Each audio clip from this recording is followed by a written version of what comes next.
আমি এসআইআর হতে দেব না, কিন্তু এসআইআর হয়ে গেল।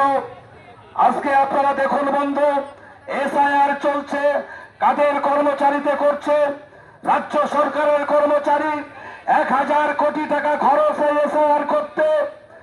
এই সমস্ত টাকা খরচ করছে রাজ্য সরকার, অথচ মানুষকে ভুল বোঝানোর জন্য সুপ্রিম কোর্টে গিয়ে কেস করেছে।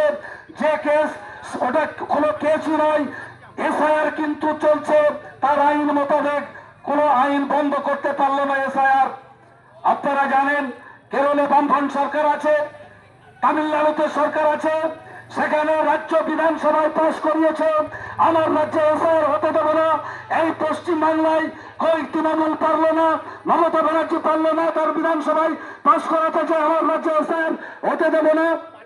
কিন্তু তার আগে সই করে দিয়ে বসে আছে যতগুলো সাধারণ মানুষের বিরুদ্ধে, যতগুলো জনস্বার্থ বিরোধী বিল করেছে মোদী সরকার, প্রত্যেকটা বিলের সই করে দিয়েছে তৃণমূলের এমপিরা এবং মমতা ব্যানার্জি।